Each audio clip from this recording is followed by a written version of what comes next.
જય શ્રી કૃષ્ણ મિત્રો. તો લાસ્ટ ટાઈમ આપણે રેડોક્સ પ્રક્રિયાઓની અંદર વાત કરતા હતા. રેડોક્સ પ્રક્રિયાઓ એમાં આપણે અનુમાપનો વિશે વાત કરેલી હતી. એમાં ખાસ કરીને આપણે વાત કરી હતી રેડોક્સ અનુમાપનો વિશે કે રેડોક્સ અનુમાપનો એટલે શું. બરાબર.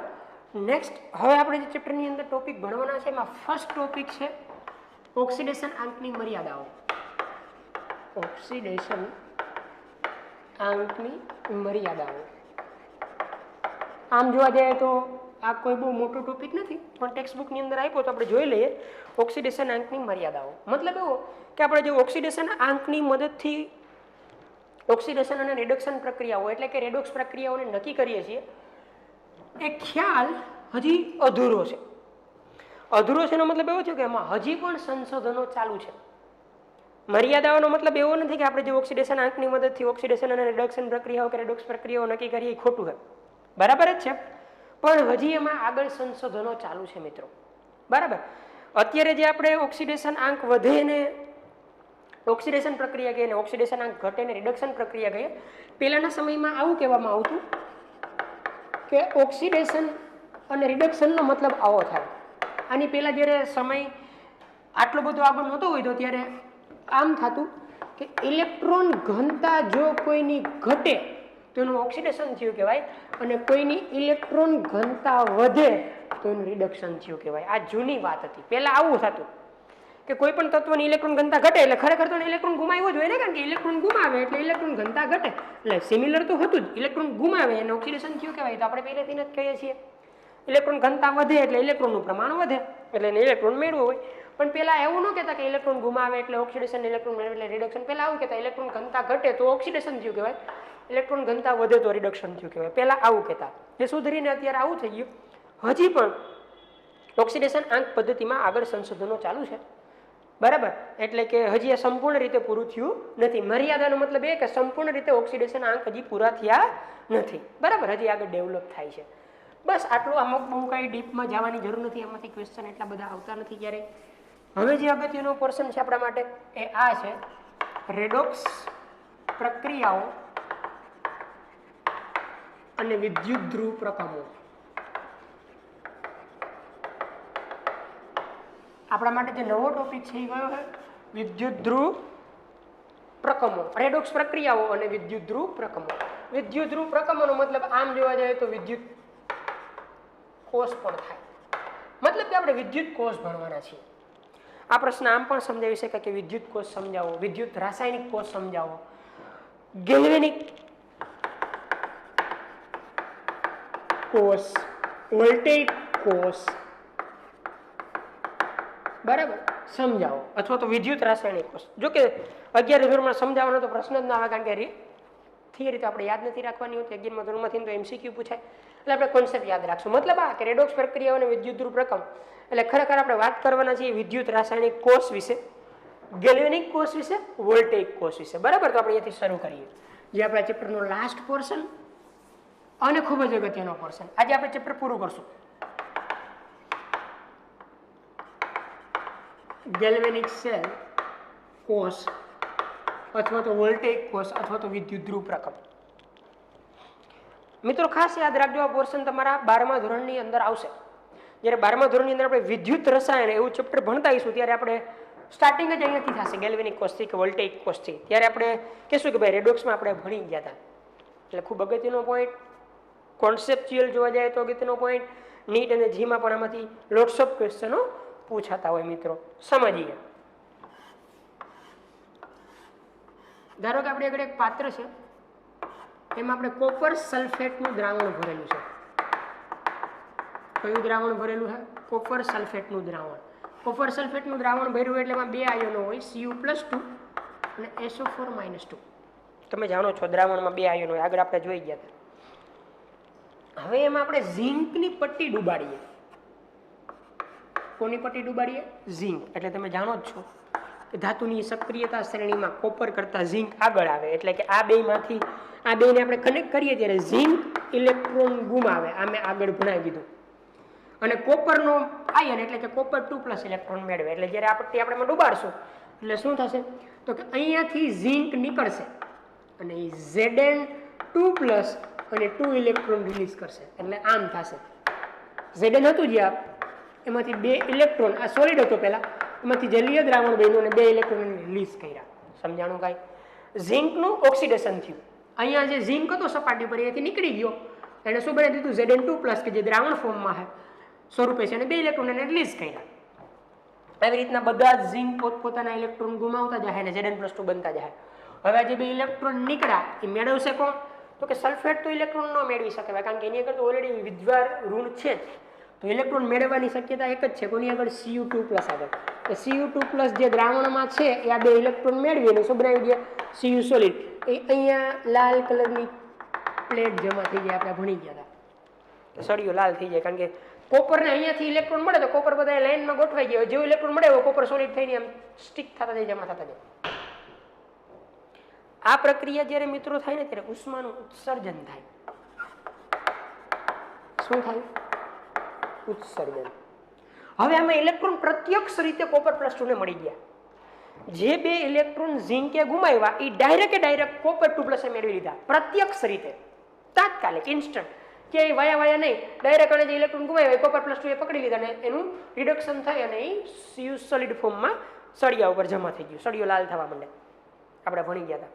મતલબ આ પ્રક્રિયા જ્યારે થઈ ત્યારે બીજી ઘટના બની, ઉષ્માનું ઉત્સર્જન થયું. શું થયું? ઉષ્માનું ઉત્સર્જન.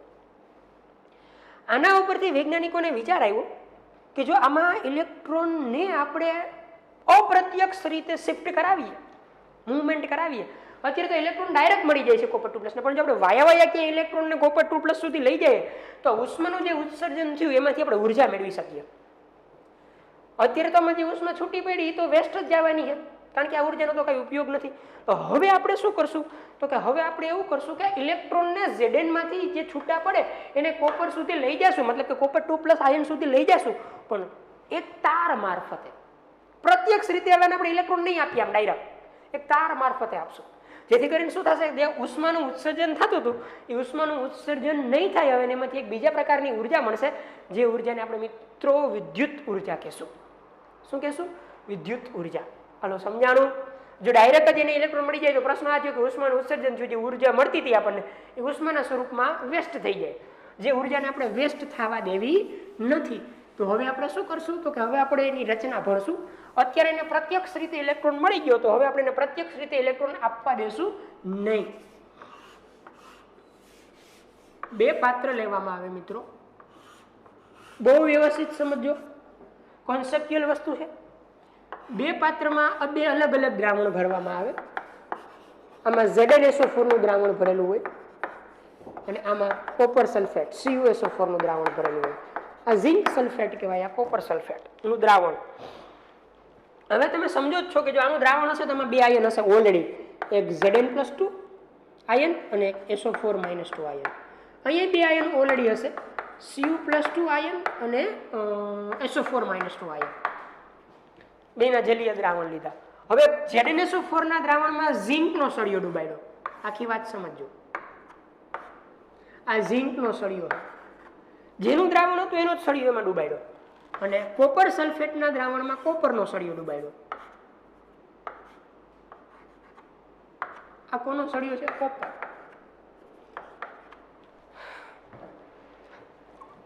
હવે આ બે સળિયાને એક વિદ્યુતીય તાર મારફતે જોડી દીધા અને વચ્ચે આપણે રાખી દીધી સ્વિચ, કોર્ડ સ્વિચ. એ સ્વિચ આપણે ઓન કરશું એટલે આ સ્વિચ આવી રીતના પરિપથને પૂરો કરશે. સ્વિચ ઓફ કરશું એટલે વાયર થોડોક ઉપર આવી જાય. માની લો કે અત્યારે સ્વિચ ઓન છે એટલે કે પરિપથ પૂરો થયેલો છે, બરાબર. એક વિદ્યુતના સુવાહક તાર મારફતે આપણે એને જોડી દીધું. આ કોણ છે? તો કે વિદ્યુત સુવાહક તાર. વિદ્યુત સુવાહક તાર એટલે કે જેમાંથી વિદ્યુત પ્રવાહનું વહન થઈ શકે, ઇલેક્ટ્રોનનું વહન થઈ શકે એવો તાર. સમજીએ આખી વાત. કોપર સલ્ફેટના દ્રાવણમાં કોપરનો સળિયો, ઝિંક સલ્ફેટના દ્રાવણમાં ઝિંકનો સળિયો. હવે આપણે એને કનેક્ટ કર્યા. આપણે જાણીએ છીએ કોણ ઇલેક્ટ્રોન ગુમાવશે? તો કે ઝિંક, કારણ કે કોપર કરતા ઝિંકની સક્રિયતા વધારે છે. સમજીએ ત્યાં નહીં વ્યવસ્થિત. અહીંયાથી ઝિંકે ઇલેક્ટ્રોન ગુમાવ્યું. આ ઝિંકની પટ્ટી હતી એમાંથી ઝિંકે ઇલેક્ટ્રોન ગુમાવ્યું તો શું બન્યું? તો કે Zn2+, એ તો આપણને ખબર જ છે. ઝિંક હોય સોલિડ ફોર્મમાં હતો એને ઇલેક્ટ્રોન ગુમાવ્યો એટલે ઝિંક +2 આયન બન્યો અને 2 ઇલેક્ટ્રોન મુક્ત થયા. આ પાડો, આ 2 ઝિંક +2 નીચે આવ્યા દ્રાવણમાં. અહીંયાથી ને ઝિંક +2 ક્યાં આવશે? નીચે દ્રાવણમાં. હવે જે 2 ઇલેક્ટ્રોન હશે એને ક્યાં જવું છે? તો કે ઇલેક્ટ્રોનને તો કોપર +2 આગળ જ જવું છે, કારણ કે આમાં બીજો આયન કયો હશે? તો કે SO4- એ તો ઇલેક્ટ્રોન લઈ નહીં શકે. ને Zn+2 તો ઓલરેડી છે જ કે જે રિલીઝ થાય એટલે એનો તો પ્રશ્ન જ નથી ઇલેક્ટ્રોન મેળવવાનો. તો હવે આ ઇલેક્ટ્રોન જે રિલીઝ થયા એ ઇલેક્ટ્રોન અહીંયાથી આ પ્લેટમાંથી સળિયા મારફતે ઇલેક્ટ્રોન અહીંયા પ્રવેશશે અને અહીંયાથી એ ઇલેક્ટ્રોન કોપર +2 ને મળવા બનશે. જે પ્રત્યક્ષ રીતે પહેલા મળી જતા હતા ઇલેક્ટ્રોન, હવે અપ્રત્યક્ષ રીતે મળશે, મતલબ કે તાર મારફતે ઇલેક્ટ્રોન આવશે કોપર +2 સુધી. સમજાણું? એટલે અહીંયા ઇલેક્ટ્રોન આવશે, એ ભેગું જ અહીંયા કોણ રાહ જોઈને બેઠું હોય છે? કોપર 2+. આવે એ ભેગો ઇલેક્ટ્રોન કોપર 2+ મેળવી અને કોપર સોલિડ બનાવી દેશે. અહીંયા કોપર બનતું જાય ધીમે ધીમે. આ સળિયો ખવાતો જાય, આ સળિયાનું દળ વધતું જાય. સમજાણું કાંઈ? કારણ કે એમાંથી ઝિંક છૂટું પડતું જાય છે Zn+2 ફોર્મમાં. એટલે આ સળિયાનું દળ ઘટી જાય, આ સળિયાનું દળ વધી જાય, કારણ કે કોપર જમા થતો જાય છે. લાલ આખી વાત સમજાણી? હવે શું થયું? તો કે અહીંયાથી ઇલેક્ટ્રોન નીકળીને આમ ગયો, એટલે ઇલેક્ટ્રોનનો પ્રવાહ આ સાઈડથી આ સાઈડ છે, આમ યાદ રાખજો મિત્રો. અને વિદ્યુત પ્રવાહ આમ હશે. ઇલેક્ટ્રોનનો પ્રવાહ કઈ બાજુ છે? ઝિંક થી કોપર તરફ. વિદ્યુત પ્રવાહ જો આપણે લખશું અહીંયા તો એ ઊંધું હશે. બાહ્ય પરિપથની વાત કરું, આ પરિપથમાં અહીંયા ઇલેક્ટ્રોનનો પ્રવાહ ઝિંક થી કોપર તરફ છે, જ્યારે વિદ્યુત પ્રવાહ કોપર થી ઝિંક તરફ હોય. યાદ રાખજો મિત્રો, ઇલેક્ટ્રોનનો પ્રવાહ અને વિદ્યુત પ્રવાહ બે એકબીજાથી વિરુદ્ધ દિશામાં હોય. જે બાજુ ઇલેક્ટ્રોનનું વહન થતું હોય એનાથી વિરુદ્ધ દિશામાં કોનું વહન થતું હોય? વિદ્યુત પ્રવાહનું. તો ઉપર બાહ્ય પરિપથ અને બાહ્ય પરિપથ કહેવાય, બહારનો પરિપથ. એમાં ઇલેક્ટ્રોન ઝિંક થી કોપર તરફ જાય, જ્યારે વિદ્યુત પ્રવાહ કઈ બાજુ છે? કોપર થી ઝિંક તરફ. હવે અહીંયા તમે કોઈ બલ્બ કે એવું કઈ રાખો, ગેલ્વેનોમીટર કે વોલ્ટામીટર કે વોટેવર, તો તમને એમાં વિદ્યુત પ્રવાહની હાજરી જોવા મળે. આ જે આપણે લખ્યું, આજે આપણે દોર્યું, એ બીજું કાંઈ નથી મિત્રો, એ બેટરી છે, કોષ છે, સેલ છે, જેને આપણે આપણી ભાષામાં બેટરી કહીએ.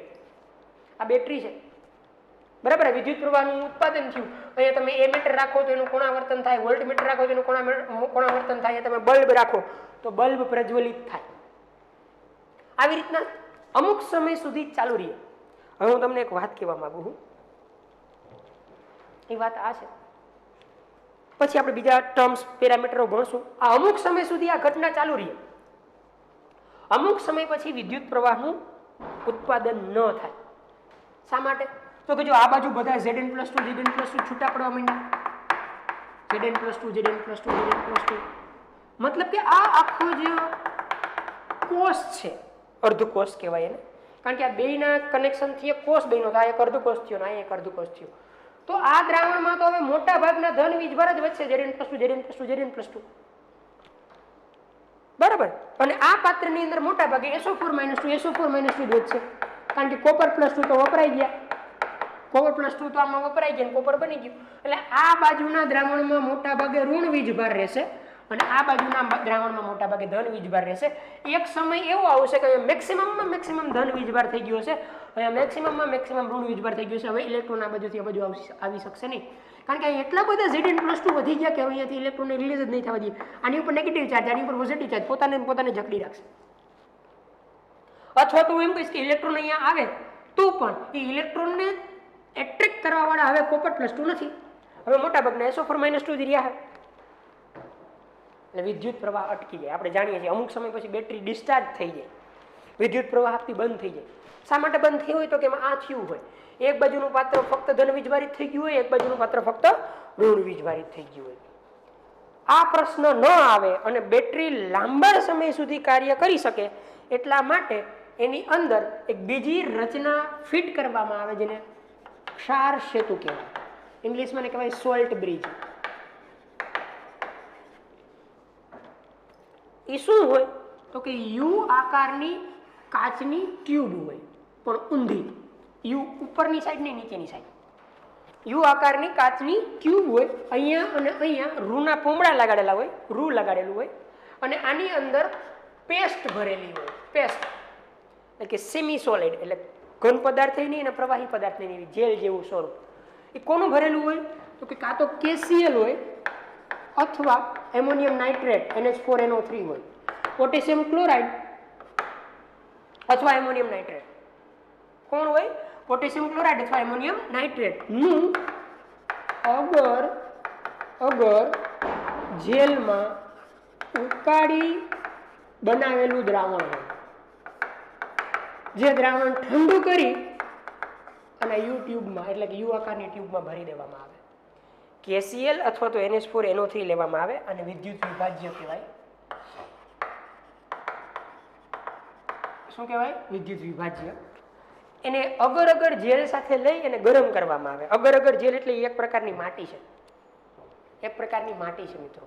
એની સાથે ગરમ કરી ઉકાળી પછી ઠંડુ કરશો એટલે પેસ્ટ જેવું બની જાય, એને આમાં ભરી દેવામાં આવે. એટલે એમાં બે આયન હોય. ધારો કે મેં KCl લીધું હોય તો K+ અને Cl- બે આયનો હોય, K+ અને Cl-. એટલે મોટા ભાગના K+ અને Cl- એમાં છૂટા સ્વરૂપે હોય, અલગ ફોર્મમાં હોય. હવે એને લઈ અને અહીંયા ફિટ કરી દેવામાં આવે આ યુ આકારની ટ્યુબ. એટલે આ બાજુ ધન વીજભાર હતો તો મોટા ભાગના ક્લોરીન આ બાજુ આવી જાય, આ બાજુ ઋણ વીજભાર હતો કારણ કે સલ્ફેટ છે ને, તો એ બાજુ K+ આવી જાય અને ફરીથી બે પાત્રમાં રહેલા વીજભારનું તટસ્થીકરણ કરી દે. ફરીથી કોષની પ્રક્રિયા શરૂ થઈ જાય. સમજાણું? અહીંયા જે ઋણ વીજભાર હતો એને પોટેશિયમ ખતમ કરી દે, અહીંયા જે ધન વીજભાર હતો એને ક્લોરીન ખતમ કરી દે, એટલે ફરીથી કોષ કાર્યરત થાય અને ક્ષાર સેતુ કે સોલ્ટ બ્રિજ કહેવાય. હવે તમને કોઈ એમ પૂછે કે ક્ષાર સેતુ કે સોલ્ટ બ્રિજનું કાર્ય શું, તો તમારે કહેવાનું કોષની અંદર આંતરિક પરિપથ પૂર્ણ કરવાનું. આ બાહ્ય પરિપથ કહેવાય, આ સળિયાવાળો. જ્યારે આ કયો કહેવાય? આંતરિક પરિપથ. આનું કાર્ય શું? આંતરિક પરિપથ પૂર્ણ કરે અને બંને અર્ધકોષના વીજભારનું તટસ્થીકરણ કરે. થઈ ગયું ને? આ પાત્રનો વીજભાર તટસ્થ થઈ ગયો, આ પાત્રનો વીજભાર તટસ્થ થઈ ગયો, જેથી કરીને શું થાય? કોષ પ્રક્રિયા લાંબા સમય સુધી ચાલુ રહે. એટલે ફરીથી ઇલેક્ટ્રોન આ બાજુથી આ બાજુ આવવા માંડે અને ફરીથી આપણને વિદ્યુત પ્રવાહ મતલબ કે ઇલેક્ટ્રિસિટી મળે. આવા પ્રકારના કોષને વિદ્યુત રાસાયણિક કોષ કહેવાય, અથવા તો ગેલ્વેનિક કોષ કહેવાય, અથવા તો વોલ્ટેઇક કોષ કહેવાય. કયો કોષ? વિદ્યુત રાસાયણિક કોષ. હવે કોઈ તમને એમ પૂછે કે વિદ્યુત રાસાયણિક કોષનું કાર્ય શું? જવાબ આમ દેવાનો થાય. વિદ્યુત રાસાયણિક કોષમાં રાસાયણિક ઉર્જાનું રૂપાંતરણ વિદ્યુત ઉર્જામાં થાય. કારણ કે આમાં જે આ રસાયણની અંદર જે ઉર્જા હતી એ ઉર્જાને આપણે ક્યાં લઈ ગયા? વિદ્યુત ઉર્જામાં લઈ ગયા. સમજાણું? વિદ્યુત રાસાયણિક કોષનું કાર્ય સમજાઈ ગયું મિત્રો? વિદ્યુત રાસાયણિક કોષ શું કરે? તો કે વિદ્યુત રાસાયણિક કોષ આવું કરશે કે રાસાયણિક ઉર્જાનું રૂપાંતરણ વિદ્યુત ઉર્જામાં કરશે. લખી નાખજો. વિદ્યુત રાસાયણિક કોષનું કાર્ય રાસાયણિક ઉર્જામાંથી વિદ્યુત ઉર્જાનું ઉત્પાદન કરવાનું છે, પરિવર્તન કરવાનું છે. રેડી?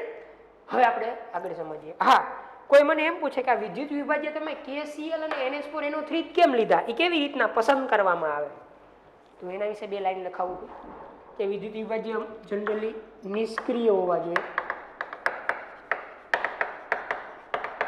આ જે વિદ્યુત વિભાજ્ય હોય ને આ કોઈ પણ આયન સાથે પ્રક્રિયા ન આપતા હોવા જોઈએ જનરલી. બીજું, તેની વાહકતા કોષના આયનોને લગભગ સમાન હોવી જોઈએ.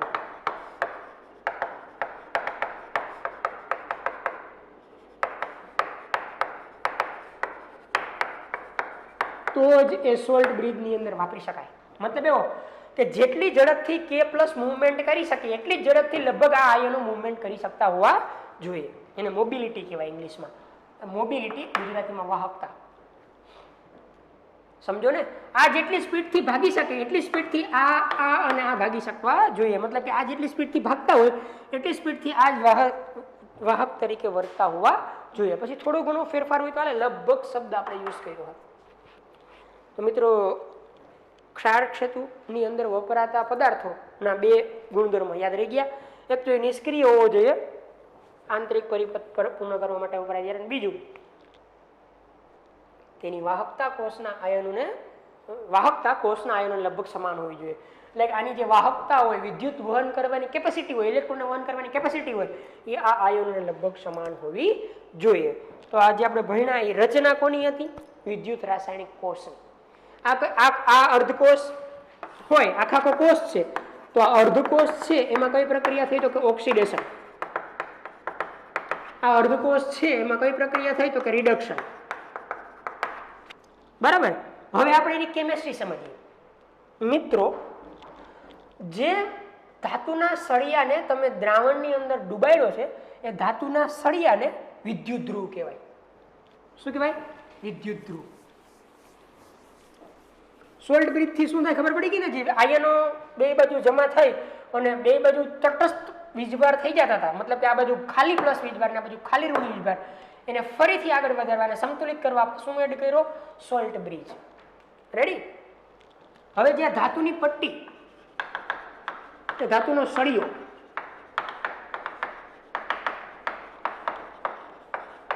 જે કોષમાં ઉબાડેલી છે,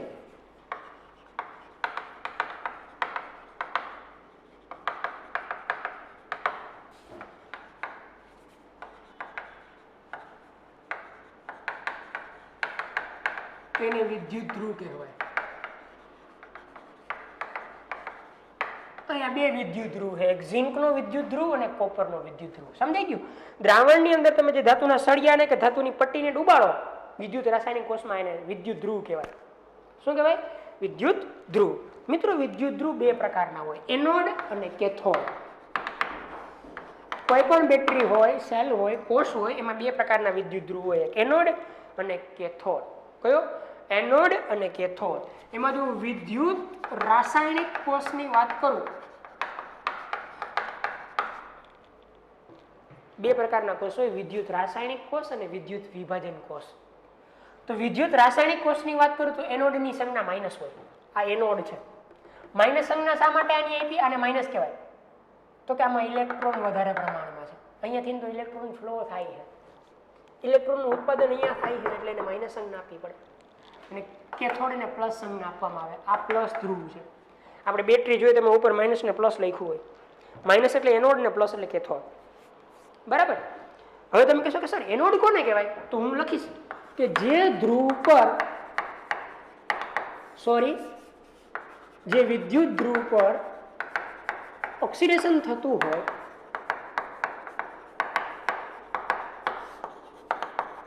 તેને એનોડ કહેવાય. આની ઉપર ઓક્સિડેશન થતું હતું, ખબર? ઝિંક નીકળીને ઝિંકનું ઓક્સિડેશન થતું હતું, એને મેં એનોડ કીધો. યાદ રાખજો મિત્રો, એનોડ ઉપર હંમેશા ઓક્સિડેશન થાય. O anode oxidation, O anode oxidation. Cathode કેને કહેવાય? કે જે વિદ્યુત ધ્રુવ પર રિડક્શન થતું હોય તેને કેથોડ કહેવાય. હવે તો યાદ રહી જાય, O યાદ રાખવાનું. એનોડ ઉપર ઓક્સિડેશન, જે ધ્રુવ ઉપર ઓક્સિડેશન થતું એને એનોડ કહેવાય, જેની ઉપર રિડક્શન થતું એને કેથોડ કહેવાય. એનોડની સંજ્ઞા વિદ્યુત રાસાયણિક કોષમાં માઇનસ હોય, કેથોડ ધ્રુવની સંજ્ઞા પ્લસ હોય. Hello, ready? આ માઇનસ શા માટે? તો કઈ ઇલેક્ટ્રોનનું ઉત્પાદન થાય. અહીંયાથી તો ઇલેક્ટ્રોનનો સોર્સ છે, ઇલેક્ટ્રોન અહીંયાથી આગળ વધે છે, અહીંયા ઇલેક્ટ્રોન વપરાઈ જાય છે. અહીંયા મોટા ભાગે ઇલેક્ટ્રોન રહેતા જ નથી, એટલે પોઝિટિવ ચાર્જ વાળી પ્લેટ છે. બરાબર. હજી એક શોર્ટકટ છે, લોન. આવું યાદ રાખવાનું, લોન. તમે કહો સર આ વળી હું? L stand four left side. Left side, ડાબી બાજુ. જો આને ડાબી બાજુ કહેવાય મિત્રો. આ બે પાત્ર છે, બે કોષ છે, એમાં ડાબી બાજુનો કોષ છે. લેફ્ટ ઓક્સિડેશન, જે ડાબી બાજુ પાત્ર રાખ્યું હોય એમાં ઓક્સિડેશન થાય, અથવા તો જેમાં ઓક્સિડેશન થતું હોય ડાબી બાજુ જ લખવાનું. હવે એક રિવાજ છે. એ એટલે એનોડ. એનોડ ધ્રુવ હોય છે, એનોડ. અને એન એટલે નેગેટિવ, એની ઉપર નેગેટિવ સાઇન હોય, લોન. હંમેશા જેની ઉપર ઓક્સિડેશન થતું હોય ધ્રુવને એનોડ ધ્રુવ કહેવાય. એનોડ ધ્રુવ હંમેશા ડાબી બાજુ રાખવામાં આવે કોષની અંદર, અને એની ઉપર ઋણ વીજભાર હોય, loan. Clear? Left side oxidation, anode negative. Left side oxidation anode negative. ડાબી બાજુએ હોય એ એનોડ હોય એની ઉપર ઓક્સિડેશન થાય એ નેગેટિવ ચાર્જ વાળું હોય, એનાથી વિરુદ્ધ બાજુ આ બાજુ હોય. જમણી બાજુ હોય એ શું હોય મિત્રો? કેથોડ હોય એની પર પોઝિટિવ ચાર્જ હોય અને રિડક્શન અનુભવતો હોય. ક્લિયર? તો લોન એવું યાદ રાખવાનું. આગળ વધીએ. અહીંયા સુધી કઈ પ્રોબ્લેમ? જ્યાં ધ્રુવ ડૂબાડ્યા, હવે એને હું શું કહીશ તો કે એનોડ અને કેથોડ. હવે હું આમ કહીશ કે વિદ્યુત રાસાયણિક કોષમાં એનોડ થી કેથોડ તરફ ઇલેક્ટ્રોનનું વહન થાય અને કેથોડ થી એનોડ તરફ વિદ્યુત પ્રવાહનું વહન થાય બાહ્ય પરિપથમાં.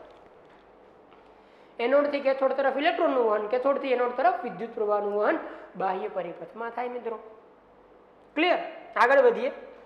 આમાં કઈ અર્ધ પ્રક્રિયા થાય? ઓક્સિડેશન અર્ધ પ્રક્રિયા. આમાં કઈ થાય? રિડક્શન અર્ધ પ્રક્રિયા. આ એનોડ છે, આ કેથોડ છે, નેગેટિવ ચાર્જ વાળો, આ પોઝિટિવ ચાર્જ વાળો. ક્લિયર? આગળ વધીએ.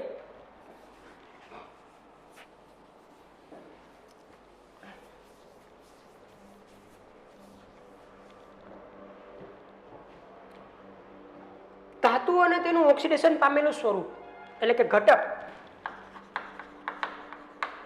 અને તેનું ઓક્સિડેશન પામેલું સ્વરૂપ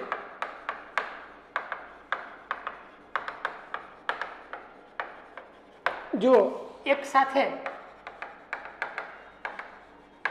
એક જ પાત્રમાં હાજર હોય, એમાં એવું લખ્યું અંતરાપૃષ્ઠ, તો તેને રેડોક્સ યુગ્મ એટલે કે રેડોક્સ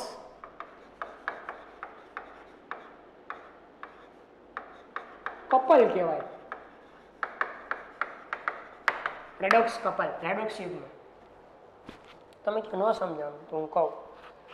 જે ઘટક છે એ અને એનું ઓક્સિડેશન પામેલું સ્વરૂપ કે રિડક્શન પામેલું સ્વરૂપ જો એક જ પાત્રમાં એક જ સપાટી અવેલેબલ હોય, અંતરાપૃષ્ઠ એટલે એક જ સપાટી હાજર હોય, એને રેડોક્સ યુગ્મ કહેવાય. જો અહીંયા ઝિંક છે, હવે એનું ઓક્સિડેશન પામેલું સ્વરૂપ કયું થાય? Zn+2. બે પાત્રમાં હાજર જ છે. જો ઝિંકના જ કોન્ટેક્ટમાં Zn+2 આયનો છે કે નહીં? તો કે હા. ઝિંકના સળિયાના કોન્ટેક્ટમાં Zn+2 આયન છે, તો હું કહી શકું કે ઝિંક અને Zn+2 શું કહેવાય કે રેડોક્સ યુગ્મ છે. બેને અલગ પાડવા માટે સીધી અથવા તો ત્રાસી લીટીનો ઉપયોગ થાય. સીધી અથવા તો ત્રાસી લીટીનો ઉપયોગ થાય. સેમ અહીંયા કોણ કોન્ટેક્ટમાં છે? તો કે કોપર અને કોપર+2. એને આ લીટીનો મતલબ થાય બે એકબીજાના સંપર્કમાં છે, બે એક સપાટીથી જોડાયેલા છે, બે એક અંતરાપૃષ્ઠથી જોડાયેલા છે. અહીંયા જો કોપર અને કોપર+2 બે એક જ પાત્રમાં છે, એટલે કે જે ઘટકનું ઓક્સિડેશન થતું હોય અથવા તો જે ઘટકનું રિડક્શન થતું હોય, બે ઘટક અને ઓક્સિડેશન કે રિડક્શન પામેલ સ્પીસીસ, અહીંયા ઘટક અને ઓક્સિડેશન પામેલી સ્પીસીસ, અહીંયા ઘટક અને રિડક્શન પામેલી સ્પીસીસ એક જ સપાટીથી જોડાયેલા હોય, એક જ પાત્રમાં હાજર હોય, એકબીજાના કોન્ટેક્ટમાં હોય, તો એને રેડોક્સ યુગ્મ કહેવાય. અહીંયા Zn અને Zn+2 રેડોક્સ યુગ્મ છે, અહીંયા કોપર અને કોપર+2 રેડોક્સ યુગ્મ છે. રેડોક્સ યુગ્મની વચ્ચે આડી અથવા તો સેજ ત્રાસી લીટી દોરી અને દર્શાવી શકાય. સમજીએ. સામાન્ય રીતે રિવાજ એવો છે મિત્રો, ઓક્સિડેશન પામેલ સ્વરૂપ પહેલા લખવામાં આવે.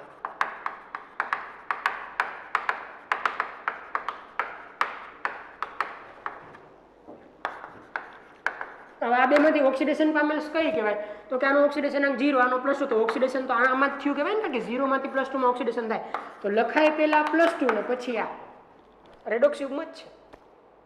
સામાન્ય રીતે આમ લખાય, પહેલા ઓક્સિડેશન પામેલ ઘટક અને પછી જેમાંથી ઓક્સિડેશન થયું હોય એ ઘટક. અહીંયા એમ જ લખાય Cu2+ અને Cu, કારણ કે હવે હું જોવા જાઉં તો ઓક્સિડેશન પામેલ ઘટક તો આ કેમ કે 0 માંથી +2, ભલે એનું રિડક્શન થયું, રિડક્શન તો આમ થયું, પણ જો ઘટક કોપર હોત તો એનું ઓક્સિડેશન કોપર+2 માં જ થવાનું હતું. તો ઇન શોર્ટ મોટી ઓક્સિડેશન અવસ્થા જેની હોય, વધારે ઓક્સિડેશન અવસ્થા હોય પહેલા લખાય, પછી ઓક્સિડેશન અવસ્થા નાની હોય લખાય. રેડોક્સ યુગ્મને દર્શાવવા માટેની એક ટેકનિક છે. આખી વાત સમજાય છે? આ લીટી શું દર્શાવે? તો કે બે એકબીજાના સંપર્કમાં છે, બે એકબીજાથી સપાટીથી જોડાયેલા છે. સમજાણું? ભલે રિડક્શન થતું હોય કે ઓક્સિડેશન થતું હોય, પહેલા મોટો ઓક્સિડેશન અંક લખવાનો, પછી નાનો. આવો એક રિવાજ છે. પહેલા ઓક્સિડેશન પામેલ સ્વરૂપ લખાય, પછી એના પછીનું સ્વરૂપ. ઓક્સિડેશન પામેલું સ્વરૂપ એટલે કહ્યું હતું કે જેનો ઓક્સિડેશન અંક વધારે હોય એ. મને ખબર છે કે કોષમાં તો Cu+2 માંથી Cu રિડક્શન થાય છે. નિયમ એવો છે કે પહેલા મોટો ઓક્સિડેશન અંક લખવાનો, પછી નાનો.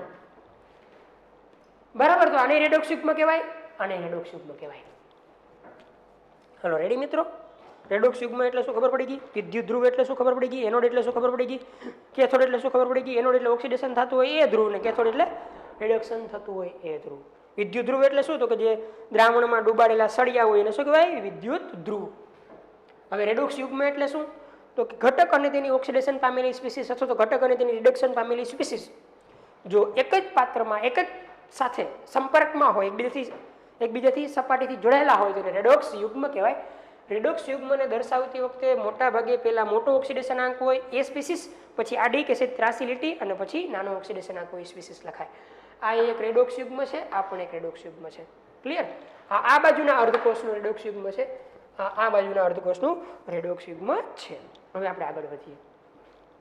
આટલું ક્લિયર?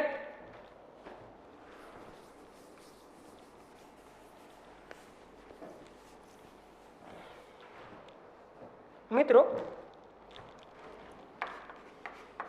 આના પછીનો જે શબ્દ આવે એને કહેવાય વિદ્યુત ધ્રુવ પોટેન્શિયલ. પોટેન્શિયલનો જો આપણે સામાન્ય અર્થ કરવા જાય તો આપણે ગુજરાતીમાં હાવ શુદ્ધ ભાષામાં કેવું હોય તો પોટેન્શિયલને પ્રબળતા અથવા તો તાકાત કહેવાય. વિદ્યુત ધ્રુવની તાકાત કેટલી છે, પ્રબળતા કેટલી છે, વિદ્યુત ધ્રુવ પોટેન્શિયલ અથવા તો કોસ પોટેન્શિયલ, જે કઈ લખવું લખી શકાય. હવે આ મતલબ શું મિત્રો? આમાંથી વિદ્યુત પ્રવાહ ઉત્પન્ન શા માટે થયો? આમાં એક બાજુથી બીજી બાજુ ઇલેક્ટ્રોનનું વહન શા માટે થયું? કોઈ આપણને એવું પૂછે કે આમાં વિદ્યુત પ્રવાહ ઉત્પન્ન શા માટે થયો, અથવા તો આમાં એક બાજુથી બીજી બાજુ ઇલેક્ટ્રોનનું વહન શા માટે થયું? જવાબ આ દેવાનો થાય કે બે વિદ્યુત ધ્રુવો વચ્ચે વિદ્યુત સ્થિતિમાનનો તફાવત ઉત્પન્ન થાય. બંને વિદ્યુત ધ્રુવ વચ્ચે વિદ્યુત સ્થિતિમાનના તફાવતના કારણે જે પોટેન્શિયલ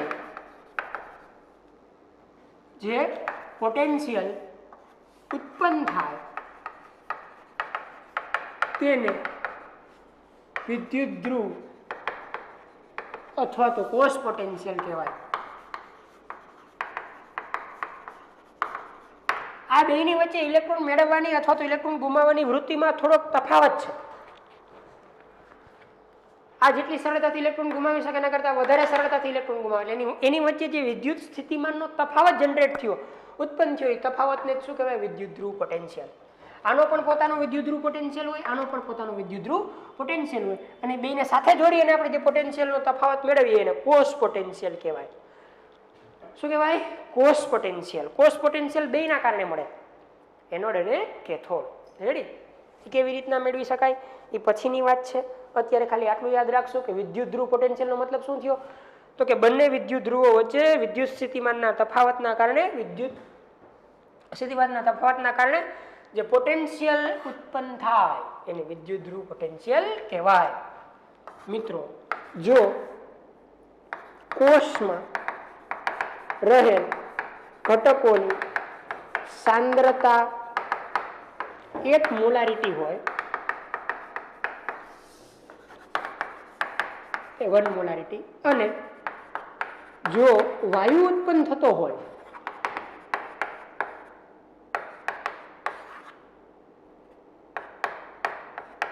અને ઈ સેલ કહેવાય. કોષ પોટેન્શિયલ ને ઈ સેલ કહેવાય, અથવા તો વિદ્યુત ધ્રુવ પોટેન્શિયલ ને શું કહેવાય? ઈ સેલ. હવે આગળ વધીએ. જો કોષમાં રહેલ ઘટકોની સાંદ્રતા 1 મોલારિટી હોય દરેકની, અને જો વાયુ ઉત્પન્ન થતો હોય તો તે વાયુ એક વાતાવરણ દબાણ હેઠળ હોય, દબાણ જેટલું દબાણ ધરાવતો હોય, એક વાતાવરણ દબાણ જેટલું દબાણ ધરાવતો હોય, અને તાપમાન 298 કેલ્વિન હોય, 298 કેલ્વિન હોય, તો તે કોષના પોટેન્શિયલને પ્રમાણિત કોષ પોટેન્શિયલ કહેવાય.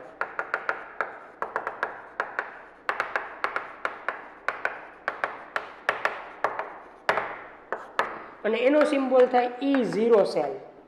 આને ખાલી E સેલ લખાય, આને શું લખાય? E0 cell. આ 0 મતલબ પ્રમાણિત. પ્રમાણિતનો મતલબ એવો કે તમે અહીંયા જે ઝિંક સલ્ફેટ ને કોપર સલ્ફેટનું દ્રાવણ લીધું, એક મોલારિટી વાળું હોવું જોઈએ. તમે જેટલા પણ ઘટક વાપરો છો, તમે જેટલા પણ દ્રાવણ લ્યો, એ એકમ મોલારિટીના હોવા જોઈએ. એની મોલારિટી 1 હોવી જોઈએ. ધારો કે આની મોલારિટી મેં 1 લીધી દ્રાવણની, આની પણ મેં મોલારિટી 1 લીધી. અત્યારે તો વાયુ કોઈ ઉત્પન્ન થતો નથી. બાય ચાન્સ જો કોષમાં ક્યાંય વાયુ ઉત્પન્ન થતો હોય, બાય ચાન્સ જો આ કોષમાં ક્યાંય વાયુ ઉત્પન્ન થતો હોય તો વાયુનું દબાણ વાતાવરણના દબાણ જેટલું, એટલે કે 1 વાતાવરણ દબાણ જેટલું હોવું જોઈએ. વાતાવરણનું જે અત્યારે દબાણ છે ને 1 વાતાવરણ દબાણ કહેવાય. તો જે વાયુ ઉત્પન્ન થાય વાતાવરણના દબાણે હોય, અને જો કોષનું તાપમાન 298 કેલ્વિન હોય તો એનો જે તમે પોટેન્શિયલ મેળવો એને પ્રમાણિત કોષ પોટેન્શિયલ કહેવાય, અથવા તો પ્રમાણિત વિદ્યુત ધ્રુવ પોટેન્શિયલ કહેવાય. બરાબર. એના માટે કયો શબ્દ વપરાય? E0 cell. શું વપરાય? E0 cell. આ E સેલ, આ E0 સેલ, આ 0 છે એ પ્રમાણિત માટે છે. આ 0 હોય તેનો મતલબ એવો છે કે ઘટક બધા જ જેમાં હાજર છે એ 1 મોલારિટી વાળા છે. જો એમાંથી કોઈ વાયુ ઉત્પન્ન થાય તો વાયુનું દબાણ 1 વાતાવરણ દબાણ જેટલું, એટલે કે વાતાવરણના દબાણ જેટલું છે, અને કોષનું તાપમાન 298 કેલ્વિન છે. મિત્રો સમજાઈ ગયું? આખી વાત મગજમાં ઉતરી ગઈ? Concept clear? કોષ પોટેન્શિયલ અથવા તો વિદ્યુત ધ્રુવ પોટેન્શિયલ એટલે શું ખબર પડી ગઈ? તો અત્યારે ખાલી આપણે આમ ડેફિનેશન યાદ રાખવાની, બહુ જાજુ અંદર ઉતરવાની જરૂર નથી. બંને વિદ્યુત ધ્રુવ વચ્ચે જે સ્થિતિમાનનો તફાવત ઉત્પન્ન થાય, વિદ્યુત સ્થિતિમાનનો, એના કારણે જે ઉત્પન્ન થાય ને પોટેન્શિયલ ઉત્પન્ન થાય ને વિદ્યુત ધ્રુવ પોટેન્શિયલ કહેવાય. એ જ વસ્તુને પ્રમાણિત ક્યારે કહી શકાય? પ્રમાણિત વિદ્યુત ધ્રુવ પોટેન્શિયલ કે પ્રમાણિત કોષ પોટેન્શિયલ. તો કે જ્યારે કોષ 298 કેલ્વિન તાપમાન ધરાવતો હોય, મારેલા દરેક દ્રાવણ એટલે કે ઘટકની સાંદ્રતા 1 મોલારિટી હોય, અથવા તો એમાંથી ઉત્પન્ન થતા વાયુનું દબાણ 1 વાતાવરણ દબાણ એટલે કે વાતાવરણના દબાણ જેટલું હોય, તો આપણે એને પ્રમાણિત કોષ પોટેન્શિયલ કે પ્રમાણિત વિદ્યુત ધ્રુવ પોટેન્શિયલ કહી શકીએ. આનો સિમ્બોલ E સેલ છે, આનો સિમ્બોલ E0 સેલ છે. આની મદદથી શું કરી શકાય? પ્રમાણિત વિદ્યુત ધ્રુવ પોટેન્શિયલની મદદથી. તો કે પ્રમાણિત વિદ્યુત ધ્રુવ પોટેન્શિયલની મદદથી એક શ્રેણી બનાવવામાં આવે, જે શ્રેણીને વિદ્યુત રાસાયણિક શ્રેણી એટલે કે EMF શ્રેણી કહેવાય. વિદ્યુત રાસાયણિક શ્રેણી એટલે કે EMF શ્રેણી કહેવાય. બરાબર. હવે હું થોડુંક ડીપમાં વાત કરવા માંગુ છું. આ વિદ્યુત ધ્રુવ પોટેન્શિયલનો ફાયદો શું, ઉપયોગ શું, હું તમને કહેવા માંગુ છું.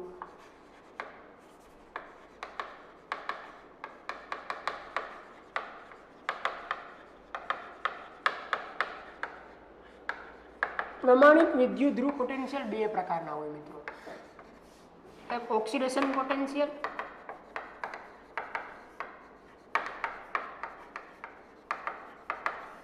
અને એક રિડક્શન પોટેન્શિયલ.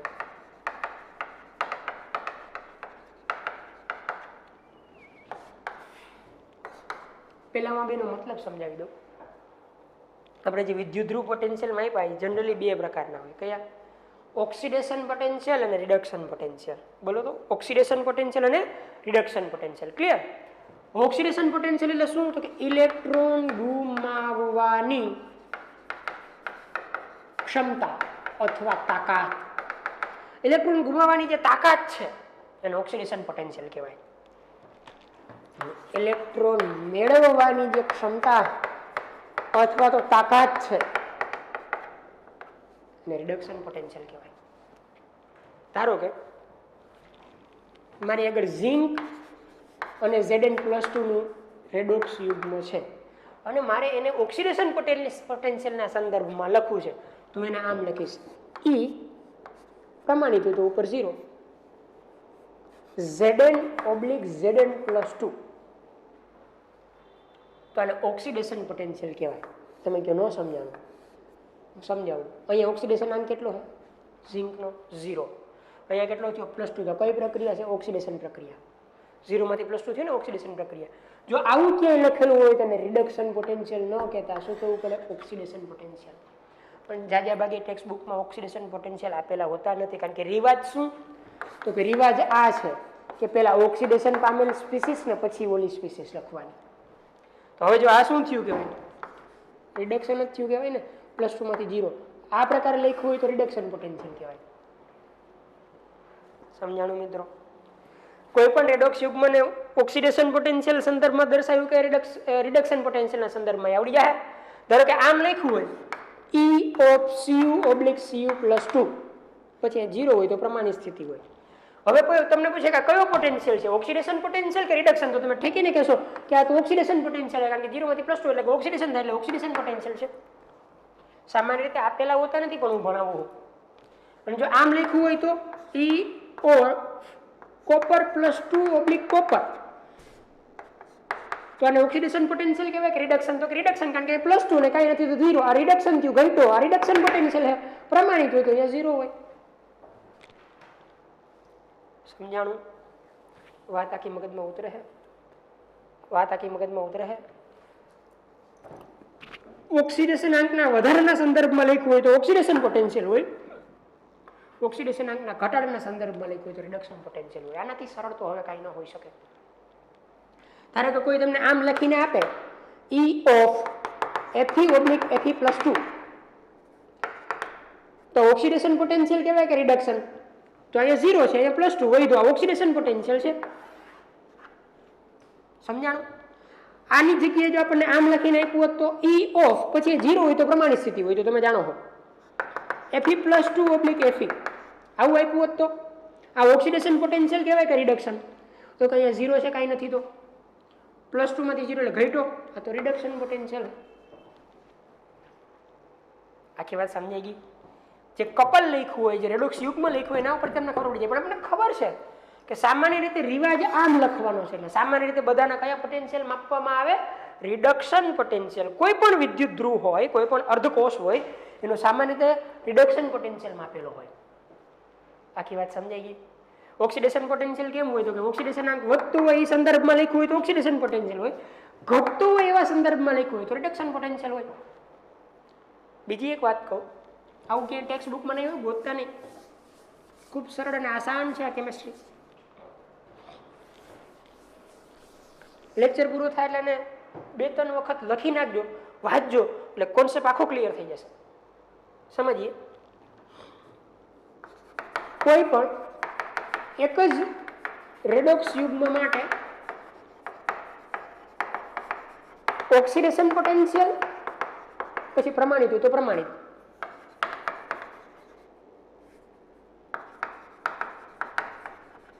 અને રિડક્શન પોટેન્શિયલ નું મૂલ્ય સમાન હોય પરંતુ સંજ્ઞા વિરુદ્ધ હોય. બહુ ખાસ.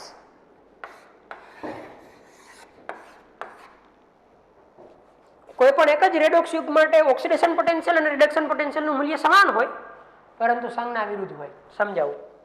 ધારો કે મારે આગળ આ કપલ છે Zn અને Zn+2 વાળું, મેં આમ લખું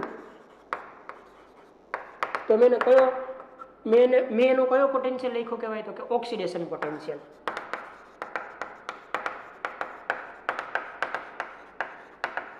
કારણ કે 0 માંથી +2 થાય છે. સપોઝ કે ધારો કે કંઈક છે, માની લીધું કે અત્યારે +2 છે, એક્ઝેક્ટ આંકડો તો આપણી ટેક્સ્ટ બુકમાં આપ્યો પણ તમે ધારી લીધું કે +2 છે, તો આમ લખ્યું હોય જો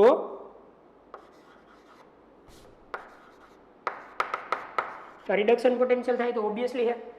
કપલ એનું એક છે 0-2 વાળું ઝીંકનું, 0 માંથી +2, +2 માંથી 0, કપલ બદલાવાનું નહીં. તો આ કેટલા થાય? તો કે થાય તો આ 2 જ પણ માઇનસ.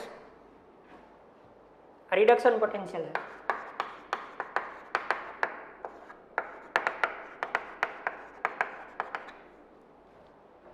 થઈ ગયું ફિટ મગજમાં?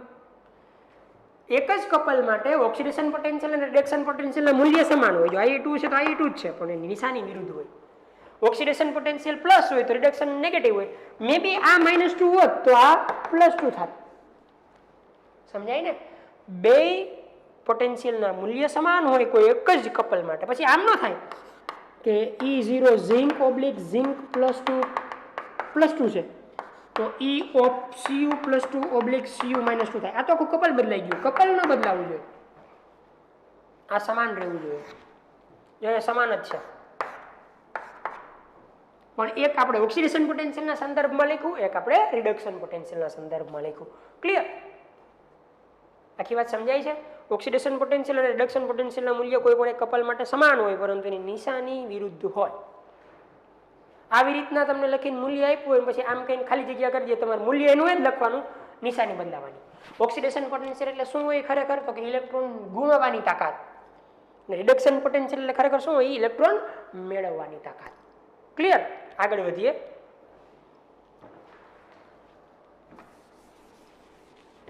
હવે પ્રમાણિત રિડક્શન પોટેન્શિયલના મૂલ્ય લેવામાં આવે, કારણ કે રિવાજ તો આ રીતના જ લખવાનો છે.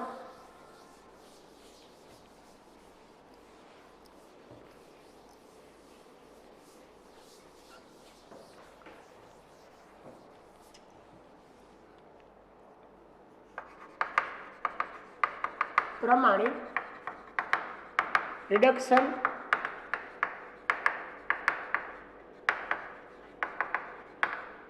પોટેન્શિયલના મૂલ્યો આપણે જે ઓલું લખ્યું ને પ્રમાણિત ઓક્સિડેશન અને રિડક્શન પોટેન્શિયલ, એમાં આપણે ખાલી રિડક્શન પોટેન્શિયલ વિશે વાત કરીશું, કારણ કે મોટા ભાગે કયો પોટેન્શિયલ લેવામાં આવે કેમિસ્ટ્રીમાં? રિડક્શન પોટેન્શિયલ, પ્રમાણિત રિડક્શન પોટેન્શિયલ. હવે તમે કોઈ પણ વિદ્યુત ધ્રુવ હોય એનું પ્રમાણિત રિડક્શન પોટેન્શિયલનું મૂલ્ય જાણતા હો તો તમે એના ઉપરથી એક શ્રેણી બનાવી શકો, જેને વિદ્યુત રાસાયણિક શ્રેણી અથવા તો EMF શ્રેણી કહેવાય. EMF નું ફૂલ ફોર્મ થાય ઇલેક્ટ્રો મોટિવ ફોર્સ, જે આપણી ટેક્સ્ટ બુકમાં એક ટેબલ સ્વરૂપે આપી છે. આવી રીતના ટેબલ બનાવ્યું હોય. એ ટેબલમાં સેન્ટરમાં હાઇડ્રોજન છે, જોજો થોડું હાઇડ્રોજન યુગ્મ છે H+2/S2, આવી રીતના એક યુગ્મ આપ્યું હોય. પ્રક્રિયાઓ નથી લખતો. પછી પોટેન્શિયલના મૂલ્ય આપ્યા, એમાં 0.00 લખ્યું હોય. પછી એનાથી ઉપરની બાજુ જો અહીંયા તમને રેડોક્સ યુગમાં આપ્યા છે પ્રક્રિયા સહિત, નીચેની સાઈડે આપ્યા છે. અહીંયા બધા આવા મૂલ્ય છે +3, +2, +1, 0, -1, -2, -3. વિદ્યુત રાસાયણિક શ્રેણી બનાવવામાં આવી છે. કોના આધારે? તો કે પ્રમાણિત રિડક્શન પોટેન્શિયલના મૂલ્યના આધારે. પ્રમાણિત રિડક્શન પોટેન્શિયલનો જે ઉતરતો ક્રમ છે, જો આમાં રિડક્શન પોટેન્શિયલના મૂલ્ય ઘટતા જાય એને એક શ્રેણીમાં ગોઠવવામાં આવ્યા. આ શ્રેણીને વિદ્યુત રાસાયણિક શ્રેણી અથવા તો EMF શ્રેણી કહેવાય. અત્યારે તમારે યાદ રાખવાની જરૂર નથી કે કોનો પોટેન્શિયલ કેટલો અને કોના પછી કોણ આવે. 12માં જ્યારે આપણે જરૂર પડશે ત્યારે આપણે ટેબલ મોઢે યાદ રાખશું. બહુ સરળ અને આસાન છે મિત્રો, ગભરાવાની કે મૂંઝાવાની જરૂર નથી. જોઈ શકશો તમે +3, +2, મતલબ કે આંકડા અલગ અલગ હશે પણ આવી રીતના હશે, ઉપરથી નીચે ઘટતો જશે. અને હાઇડ્રોજન વિદ્યુત ધ્રુવ કહેવાય. હાઇડ્રોજન વિદ્યુત ધ્રુવ મિત્રો સંદર્ભ ધ્રુવ છે. એને ઇંગ્લિશમાં કહેવાય રેફરન્સ સેલ. આપણે કેમ હમણાં બે વિદ્યુત ધ્રુવ લીધા હતા, એક ઝિંકનો અને કોપરનો. એમ બીજા કોઈ પણ વિદ્યુત ધ્રુવનું મૂલ્ય માપવું હોય તો એને હાઇડ્રોજન વિદ્યુત ધ્રુવ સાથે જોડીને માપવામાં આવે. એક બાજુ ફરજિયાત તમે હાઇડ્રોજન વિદ્યુત ધ્રુવ જ રાખો, બીજી બાજુ તમે કોપર રાખો, પછી ઝિંક રાખો, જે કાંઈ રાખો એ રાખો. ધારો કે હાઇડ્રોજન વિદ્યુત ધ્રુવની સાથે કોપરને જોડી અને પોટેન્શિયલ માપે અને જે મળે એ કોપરનો હોય. પછી કોપરને અલગ કરી નાખે, એની સાથે ઝિંક જોડે, જે માપે એ ઝિંકનો હોય. હાઇડ્રોજનના સંદર્ભમાં બધાનો વિદ્યુત ધ્રુવ પોટેન્શિયલ રિડક્શન વિદ્યુત ધ્રુવ પોટેન્શિયલ માપવામાં આવે. હાઇડ્રોજનનો વિદ્યુત ધ્રુવ પોટેન્શિયલ 0.00 વોલ્ટ સ્વીકારેલો છે. વિદ્યુત ધ્રુવ પોટેન્શિયલનો એકમ વોલ્ટ છે મિત્રો, અથવા તો EV ઇલેક્ટ્રોન વોલ્ટ, પણ આપણે વોલ્ટની જ વાત કરશું. હાઇડ્રોજન વિદ્યુત ધ્રુવનો વિદ્યુત ધ્રુવ પોટેન્શિયલ માપવામાં આવે, ચેક કરવામાં આવે તો 0 છે એવું સ્વીકારી લીધું. એના સંદર્ભમાં બધાના આપણે વિદ્યુત ધ્રુવ પોટેન્શિયલ માપ્યા. એક બાજુ આ જોડવાનું, એક બાજુ ઓલું જોડવાનું, એક બાજુ આ જોડવાનું, એક બાજુ ઓલું જોડવાનું. પછી જે મૂલ્ય આવતા ગયા એ મૂલ્યને એક ઉતરતા ક્રમમાં ગોઠવા રિડક્શન પોટેન્શિયલ અને શ્રેણી તૈયાર થઈ, એને વિદ્યુત રાસાયણિક શ્રેણી કહેવાય. હાઇડ્રોજન વિદ્યુત ધ્રુવથી ઉપર જેટલા છે એ બધા ધન મૂલ્યવાળા છે રિડક્શન પોટેન્શિયલના, નીચે છે એ બધા ઋણ મૂલ્યવાળા છે. આના ઉપરથી એક ખબર પડી કે ઉપરથી નીચે આવો એમ રિડક્શન કર્તાની પ્રબળતા ઘટતી જાય, રિડક્શન કરતાની પ્રબળતા વધતી જાય. અહીંયા જે છે એના કરતા આ વધારે રિડક્શન કરતા છે, એના કરતા વધારે રિડક્શન કરતા, એના કરતા વધારે રિડક્શન કરતા. નીચેમાં જે છે એલાય વાળું એ પ્રબળમાં પ્રબળ રિડક્શન કરતા હે. ઉપરથી નીચે રિડક્શન કરતાની પ્રબળતા વધતી જાય, એનાથી ઊંધું નીચેથી ઉપર ઓક્સિડેશન કરતાની પ્રબળતા વધતી જાય.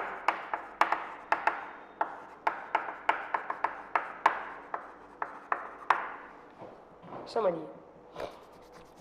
મેં આપણી ટેક્સ્ટ બુકમાં નીચે એક શબ્દ લખ્યો કે હાઇડ્રોજન વિદ્યુત ધ્રુવથી ઉપર જેટલા વિદ્યુત ધ્રુવો આવેલા છે તો એમાં રિડક્શન કરતા પ્રબળ કોણ થયું? હાઇડ્રોજન. તો હાઇડ્રોજન આ બધા જનું રિડક્શન કરી શકે છે. ઉપર છે એ બધાનું,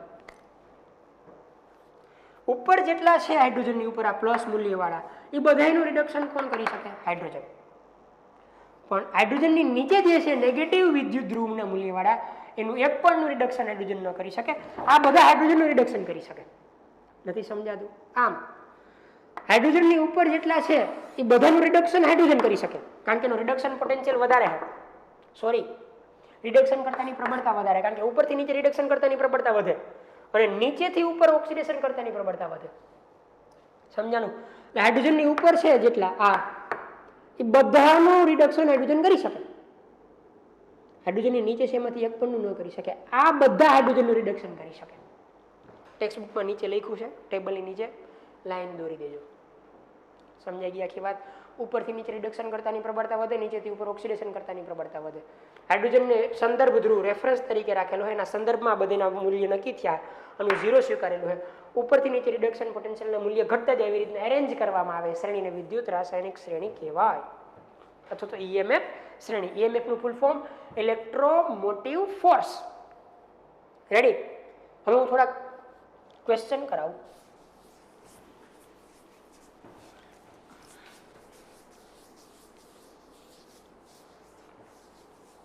ધારો કે મારી આગળ બે કપલ છે, x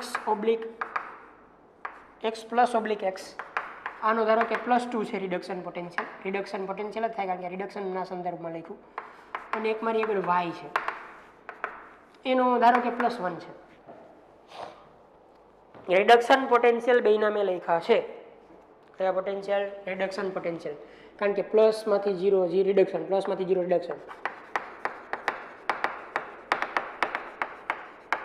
રિડક્શન પોટેન્શિયલનો મતલબ ઇલેક્ટ્રોન મેળવવાની તાકાત. લખ્યું જ છે. ઓક્સિડેશન પોટેન્શિયલનો મતલબ ઇલેક્ટ્રોન ગુમાવવાની તાકાત. હવે આ બેમાંથી કયું મૂલ્ય વધારે કહેવાય? ઓબ્વિયસલી +2.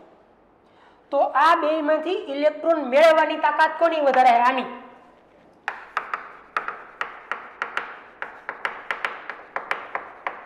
તો હવે હું x અને y ને જોડું તો કોણ ઇલેક્ટ્રોન મેળવે? x. અને આ શું કરે? ઇલેક્ટ્રોન ગુમાવે. તો આનું શું થાય? ઓક્સિડેશન. આનું શું થાય? રિડક્શન.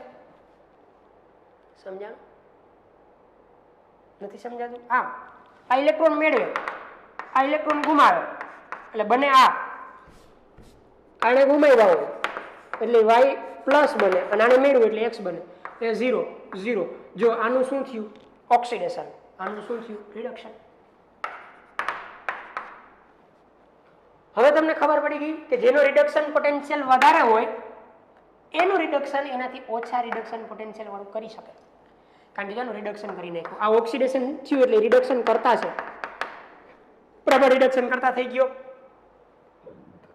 સમજાણું આખી વાત? તમારે મગજમાં આમ યાદ રાખવાનું, રિડક્શન પોટેન્શિયલના મૂલ્ય આપ્યા હોય તો એમાં જેનું રિડક્શન પોટેન્શિયલનું મૂલ્ય વધારે હોય એ ઇલેક્ટ્રોન મેળવે બીજાની સાપેક્ષમાં. કારણ કે આ વધારે એનો મતલબ કે ઇલેક્ટ્રોન મેળવવાની તાકાત વધારે. તો હું આ બેને ભેગા કરું, આ બેને જોડું તો ઇલેક્ટ્રોન કોણ મેળવે? તો કે આ ઇલેક્ટ્રોન મેળવે એટલે એનું રિડક્શન થાય, આ ઇલેક્ટ્રોન ગુમાવે એટલે એનું ઓક્સિડેશન થાય. રિએક્શન આવી હોય. ધારો કે આમ હોય A/A+ અને B/B+. આ +2 આપ્યું અને +1 આપ્યું. હવે આ ઓક્સિડેશન પોટેન્શિયલ આપ્યા, રિડક્શન નહીં, કારણ કે 0 માંથી +1. જો આ ઓક્સિડેશન પોટેન્શિયલ છે. ઓક્સિડેશન પોટેન્શિયલ નો મતલબ શું થાય? ઇલેક્ટ્રોન ગુમાવવાની તાકાત. હવે મને કહો આ ઇલેક્ટ્રોન ગુમાવવાની તાકાત કોની વધારે છે? તો કે ફરીથી આ જ વધારે મૂલ્ય થયું ને. ઇલેક્ટ્રોન ગુમાવવાની તાકાત આની વધારે છે, તો હવે એ ગુમાવશે અને બી મેળવશે. તો એનું શું થાય? ઓક્સિડેશન. બી નું શું થાય? રિડક્શન. એટલે એનું ઓક્સિડેશન થાય એટલે આમ A માંથી A+ બનશે, જ્યારે B+ માંથી B બનશે. કારણ કે આનું ઓક્સિડેશન થયું અને આનું રિડક્શન થયું. સમજાણું આખી વાત? જેનો ઓક્સિડેશન પોટેન્શિયલ વધારે હોય એ ઇલેક્ટ્રોન ગુમાવે અને જેનો રિડક્શન પોટેન્શિયલ વધારે હોય ઇલેક્ટ્રોન મેળવે. Concept clear? હજી એક કરાવું. ધારો કે મારી આગળ એક આ છે e of x plus oblique x minus 2, કારણ કે રિડક્શન પોટેન્શિયલ જ લખ્યું છે પ્લસમાંથી 0, અને e of z plus oblique z reduction potential જ લખ્યું -1. રિડક્શન પોટેન્શિયલ છે એ તો ફાઇનલ બે. આ રિડક્શન ન હોય તો એને રિડક્શન કરી દેવાનું. ધારો કે તમને ઓક્સિડેશન આપ્યું હોત તો આમ આપ્યું હોત એને +1, તો આની કમ્પેરિઝન નહીં કરવાની. કા બે રિડક્શન પોટેન્શિયલ રાખવાના, કા બે ઓક્સિડેશન રાખવાના. આમ આપ્યું હોત તોય મારે એને આમ કરી નાખવાનું, કારણ કે એક જ કપલ માટે એક જ કપલ માટે મૂલ્ય સેમ હોય, નિશાની વિરુદ્ધ હોય. રેડી? આમ આપ્યું હોત તો આમ કરી નાખત.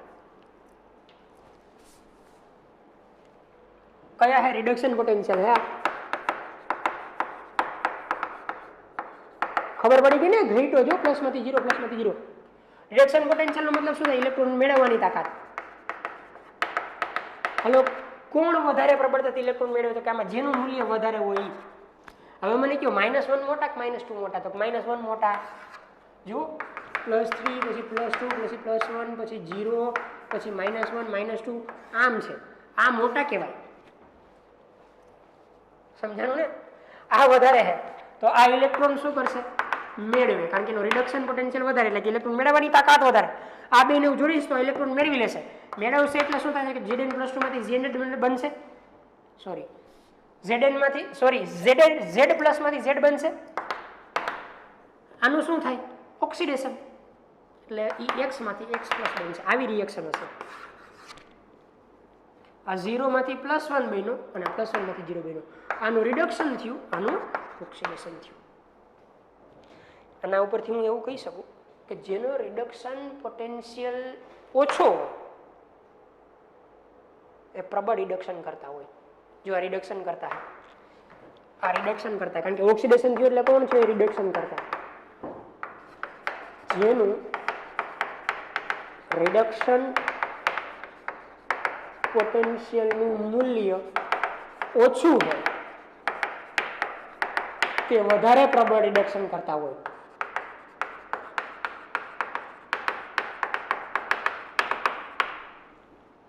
એક આમ આપે તમને Z+/Z એક તમને આ આપે E(x + x) બે રિડક્શન પોટેન્શિયલ છે. આ ધારો કે 0.58 આપ્યું અને ઓલું -1 આપ્યું. આ બેમાંથી મોટું કયું? આ. હવે તમને એમ કહે કે આ બેમાંથી કોણ સારો પ્રબળ રિડક્શન કરતા, અથવા તો બેમાંથી કોણ પ્રબળ રિડક્શન કરતા હે? તો આપણે યાદ રાખેલું છે જેનું મૂલ્ય ઓછું એ પ્રબળ રિડક્શન કરતા, આ પ્રબળ રિડક્શન કરતા થાય. કારણ કે આનું મૂલ્ય વધારે છે એટલે એનું રિડક્શન થાય, એટલે એ ઓક્સિડેશન કરતા થાય. મૂલ્ય વધારે છે તો આ બેને જોડું હું તો આનું રિડક્શન થાય ને. જેનું રિડક્શન થાય કોણ હોય? ઓક્સિડેશન કરતા. આના કરતા નિર્બળ રિડક્શન કરતા હે, આ પ્રબળ રિડક્શન કરતા હે. મગજ બંધ કરીને યાદ રાખવાનું કે જેના રિડક્શન પોટેન્શિયલનું મૂલ્ય ઓછું હોય તે વધારે પ્રબળ રિડક્શન કરતા હોય. કારણ કે આનું ઓછું હતું એટલે એ રિડક્શન કરતા થયો. રેડી? આમ યાદ રાખવાનું, જેનું ઓક્સિડેશન પોટેન્શિયલનું મૂલ્ય વધારે ને ઇલેક્ટ્રોન ગુમાવવાની તાકાત વધારે, જેનું રિડક્શન પોટેન્શિયલનું મૂલ્ય વધારે ને ઇલેક્ટ્રોન મેળવવાની ક્ષમતા વધારે. રેડી મિત્રો? આ લેક્ચર તમે 3-4 વખત લખજો, 5 વખત લખજો, બુકમાં પ્રેક્ટિસ કરજો, બહુ પ્રેક્ટિસ કરજો. મેં જેટલા વિધાનો લખાવ્યા છે આવી રીતના વિધાનો ખાસ યાદ રાખજો. બરાબર? રિવાઇઝ કરજો. એક વખતમાં ખબર ન પડે તો લેક્ચરને બીજી વખત જોજો. 3-4 વખત લખશો એટલે કોન્સેપ્ટ ક્લિયર થઈ જશે. અત્યારે થિયરિટિકલ બાબતમાં આપણું ચેપ્ટર પૂરું થાય છે.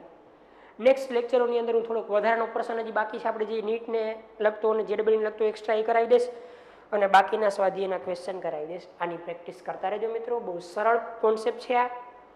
3-4 વખત લખજો, પ્રેક્ટિસ કરજો, યાદ રાખજો. આ બધું યાદ રાખવાનું છે. બરાબર? યાદ ન રહે તો મેં તમને કરાવી તો દીધું જ છે. પ્રેક્ટિસ કરજો. આજના માટે આટલું. વધારે નેક્સ્ટ ટાઈમ.